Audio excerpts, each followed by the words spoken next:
বিধুশেখরের নাতি প্রাণগোপালের উপনয়ন উপলক্ষে নবীন কুমার অনেক দিন পরে এলো এ বাড়িতে।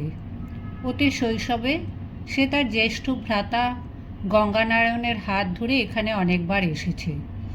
তখন তাকে আদর করার জন্য নারীগণের মধ্যে কাড়াকাড়ি পড়ে যেত। পারিবারিক গণ্ডি ছাড়িয়ে নবীন কুমার এখন বাইরের পৃথিবীকে চিনতে শুরু করেছে। মাসি, পিসি, দিদি, খুড়ো, জ্যাঠাদের সঙ্গে অহেতুক বিশৃঙ্খলাপ আর সে পছন্দ করে না। নিমন্ত্রণাদি ছাড়া আর আসা হয় না এখানে। একমাত্র দৌহিত্রর উপনয়নে বিধুশেখর ধুমধামের আয়োজন করেছেন বিস্তর। প্রাণগোপালকে নিয়ে তাকে বিস্তর ঝঞ্ঝাট পোহাতে হয়েছে। প্রাণগোপালের পিতামহ শিবলোচন কিছুতেই দাবি ছাড়তে চান না। তিনি তার পৌত্রের ওপর অধিকার বজায় রাখতে চান। প্রাণগোপাল যেমন বিধুশেখরের একমাত্র নাতি, তেমনি শিবলোচনেরও ওই একটি নাতি বই আর নেই। গরিব ব্রাহ্মণের এই স্পর্ধা বিধুশেখরের কিছুতেই সহ্য হয় না। শিবলোচনের পুত্রকে বিধুশেখর ঘর জামাই করেছিলেন। তার কন্যার সঙ্গে বিবাহই হয়েছিল ওই শর্তে। ঘর জামাইয়ের মৃত্যু হলে তার সন্তান তো মাতুলালয়েই থাকবে স্বাভাবিকভাবে। ওই পূজারী ব্রাহ্মণ শিবলোচনের কতখানি সামর্থ্য আছে প্রাণগোপালকে মানুষ করার? বিধুশেখর এরই মধ্যে ওই অষ্টম বর্ষীয় বালকের জন্য 3 জন শিক্ষক রেখেছেন। শিবলোচন মামলা করার আস্ফালন করেছিলেন, তাতে অবশ্য হেসেছিলেন বিধুশেখর। ওই মূর্খটা জানে না যে ন্যায় অন্যায়ের বিচারের উপরেই শুধু হারজিত নির্ভর করে না। ধনের সঙ্গে মামলা করে কখনো জয়ী হতে পারে না কোনো দরিদ্র। আর কিছু না হোক, শুধু মামলাটিকে 4-5-6 বছর ধরে চালিয়েই বিধুশেখর ওকে সর্বশান্ত করে দিতে পারেন। শেষ পর্যন্ত মামলা মোকদ্দমার দিকে যাননি শিবলোচন, কিন্তু হালও ছাড়েননি। প্রতি মাসে 1-2বার করে এসে আর্জি জানিয়ে দেন। অন্তত একবার সামান্য কয়েকদিনের জন্যও তিনি প্রাণগোপালকে নিয়ে যেতে চান স্বগৃহে। ও ছেলে কি তার পিতার ভিটে একবারও পা দেবে না? এর পিতামহী যে একবারও ওকে চোখেও দেখলেন না। পুত্রের শ্বশুরালয় কখনো জননীকে আসতে নেই, নইলে তিনি নিজেই এসে দেখে যেতে পারতেন। কিন্তু বিধুশেখর এ ব্যাপারেও অত্যন্ত কঠোর। তার মুখের বাক্য অনড়। একবারের জন্যও তিনি প্রাণগোপালকে প্রেরণ করতে রাজি নন। তার মতে দরিদ্র মাত্রই কুটিল ও লোভী। অভাব মানুষকে নিচে নামায়। নিজের পুত্রকে ঘর জামাই দিতে রাজি হয়েছিলেন কেন? শিবলোচন অর্থলোভেই তো। নাতিকে নিয়ে যাবার আবেদনের পশ্চাতেও নিশ্চয়ই কোনো কুমতলব আছে। শিবলোচনকে ইদানিং আর এই গৃহে প্রবেশ করতেই দেওয়া হয় না। তবু তিনি আসেন এবং দ্বারের বাইরে দাঁড়িয়ে সতৃষ্ণ নয়নে তাকিয়ে থাকেন। যদি একবার দূর থেকেও নাতির মুখ দেখা যায়। প্রাণগোপালের উপনয়নের দিনেও তার পিতৃকুলের কারো নিমন্ত্রণ হয়নি। শিবলোচন সম্পর্কটা এমনই তিক্ত করে ফেলেছেন যে ওদের কারুর মুখ দর্শন করতেও তার আর ইচ্ছা হয় না বিধুশেখরের। এ ব্যাপারে তিনি তার কন্যা সুহাসিনীর মতামত জিজ্ঞাসা করেছিলেন। ওদের সঙ্গে আর কোনো সম্পর্ক রাখতে চাই না মা। প্যাঁচালো বামুন 5 জন বিশিষ্ট ব্যক্তির মধ্যে বসে কোন কথা বলবে তা ঠিক কি? হয়তো নাকে কান্না শুরু করবে। তার চেয়ে ওদের না ডাকাই ভালো। তুই কি বলিস? সুহাসিনী আর পিতার কথার উপর কোন কথা বলবে? তাছাড়া শ্বশুরকুলের সঙ্গে তার কোনো সম্পর্কই স্থাপিত হয়নি। বিবাহের পর মাত্র 7 দিন সে শ্বশুরালয়ে ছিল একবার। তাদের কারোর মুখই তার ঠিক মতন স্মরণ হয় না।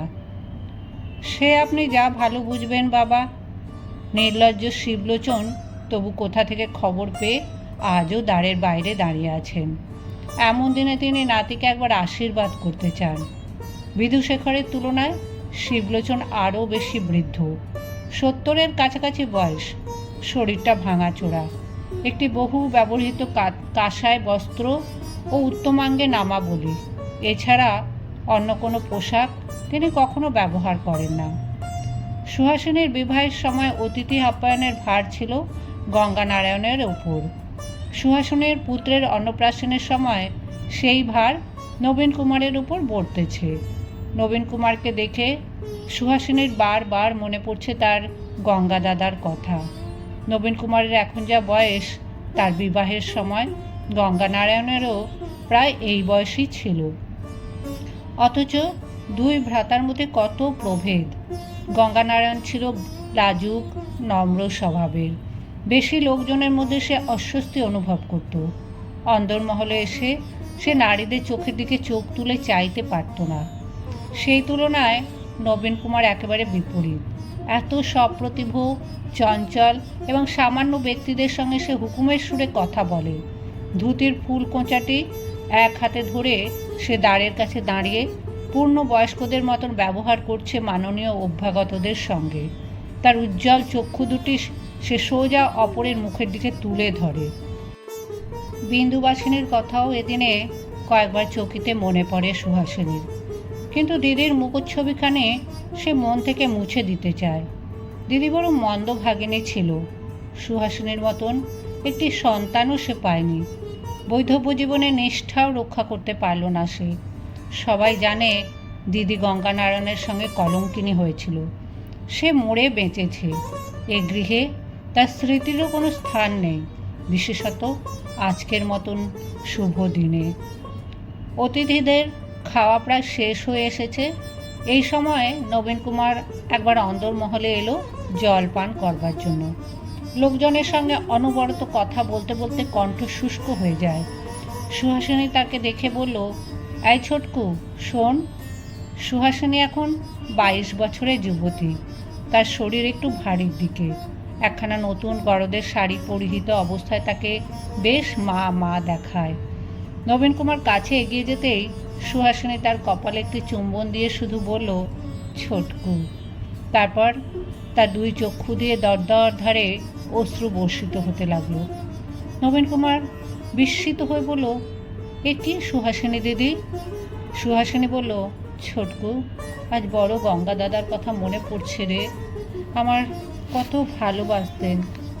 আমি গঙ্গা দাদার গলা জড়িয়ে ধরে পিঠে কিল মারতুম। গঙ্গা দাদা আমাদের ছেড়ে কোথায় চলে গেল রে? নবীন কুমার নির্বাক হয়ে রইল। গঙ্গা দাদাকে সেও খুব ভালোবাসত। কারুর উপস্থিতিতেই ভালোবাসার ঘ্রাণ পাওয়া যায়। গঙ্গা দাদা কাছে এলে সেরকম লাগত। একটি দিনের কথা তার এখনও মনে আছে। পিতার মৃত্যুর পর তাদের সম্পত্তি ভাগাভাগি হচ্ছিল। প্রায় সবই নবীন কুমারের ভাগে। গঙ্গানারায়ণকে বিশেষ কিছু দেওয়া হয়নি। তাই নিয়ে বিম্ববতী আপত্তি তোলায় গঙ্গানারায়ণ বলেছিল, মা, ছোটকু পাওয়া আর আমার পাওয়া তো একই কথা, তুমি অমন কেন বলছো? তখন নবীন কুমারের অনেক কম বয়স, অত শত বোঝার ক্ষমতা ছিল না।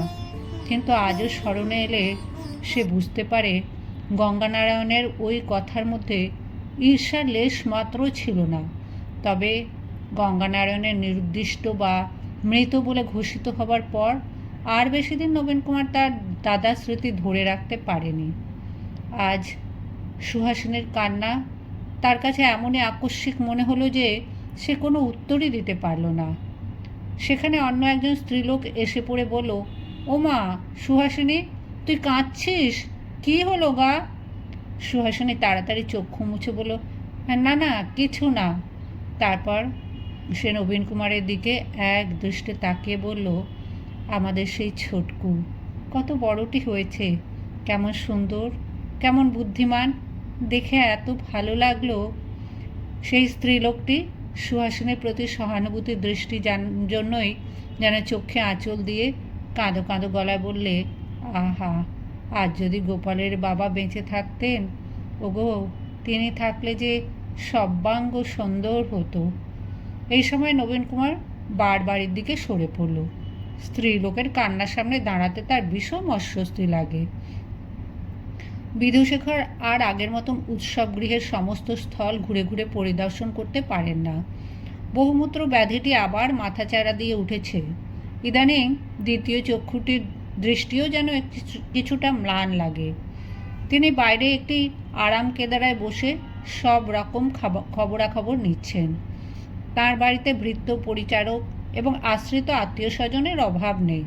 তাদের প্রত্যেকের ওপরেই নির্দিষ্ট কাজের ভার দেওয়া আছে। তবু তিনি মাঝে মাঝেই নবীন কুমারকে ডেকে জানতে চান সব কিছু। ব্রাহ্মণদের দান ও নিমন্ত্রিতদের ভোজনাদি শুরু হয়েছিল দ্বীপ্রহর থেকে, শেষ হলো প্রায় রাত 10টার তোপ দাগার সময়। বিধুশেখরের জ্যেষ্ঠা কন্যা নারায়ণী এবারের কর্ত্রী। তিনি বলে রেখেছিলেন যে নবীন কুমারকে তিনি তাঁর সামনে বসিয়ে খাওয়াবেন।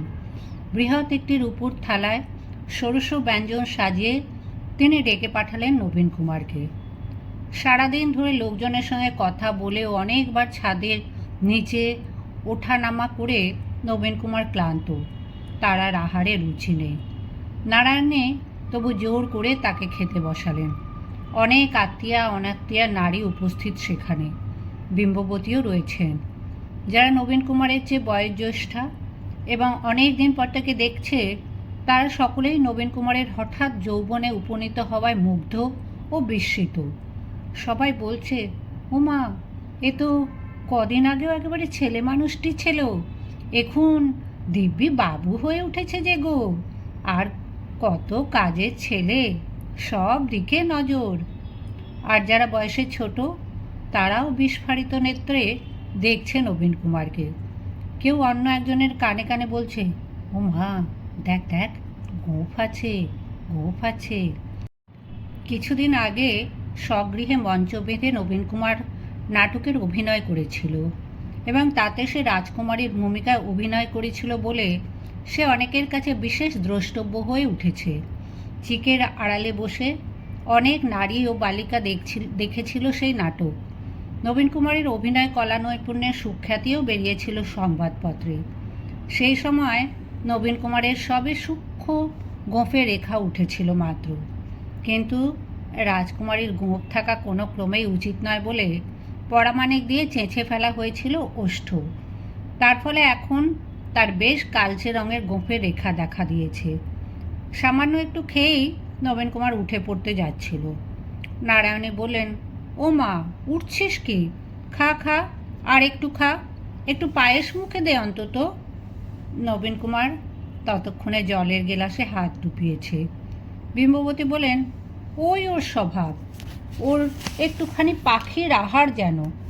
নবীন কুমার বলল, সারাদিন দাঁড়িয়ে থেকে থেকে শিরদাঁড়া ব্যথা হয়ে গেছে, এবার গিয়ে ঘুমোবো, একবার গোপালের সঙ্গে দেখা করে যাই।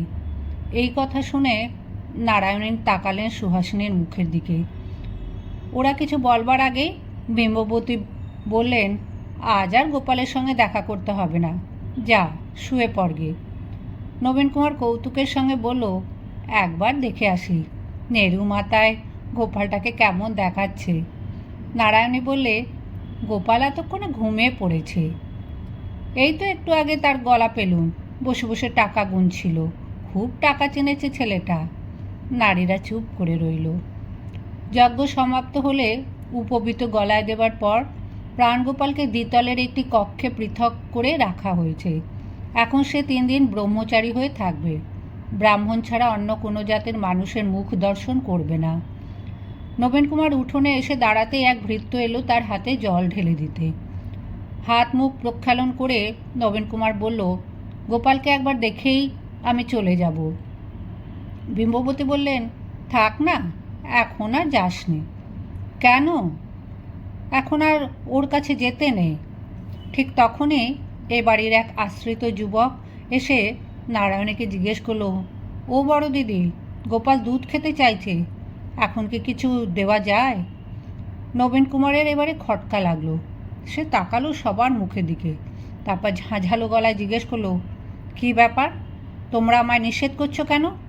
এই তো এ গেছলো গোপালের ঘরে, আমি একবার গেলে কি দোষ?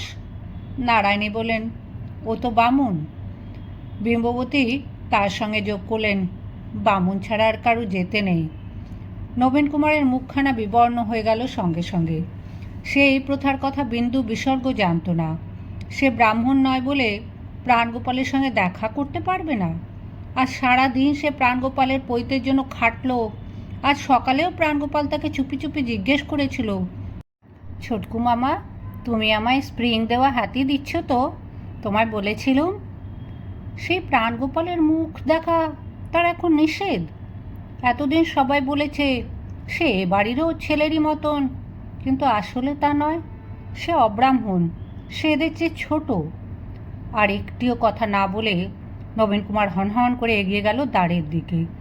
সমস্ত ব্রাহ্মণ জাতির প্রতি তার ক্রোধ উদ্দীপিত হলো। সে যখন আরও অনেক ছোট ছিল, একবার কৌতুক ও গোঁয়ার্তুমি করে টিকি কেটে নিয়েছিল এক ব্রাহ্মণের, সে কথা মনে পড়ে গেল তার। দ্বার দিয়ে বেরিয়ে আসার সময় সে দেখল নামাবলী গায়ে জড়ানো এক বৃদ্ধ ব্রাহ্মণ দারোয়ানদের কাছে কি বলে যেন কাকুতি মিনতি করছে।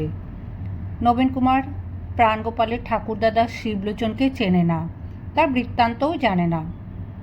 শিবলোচনকে সে মনে করলো কোনো ভিখারি।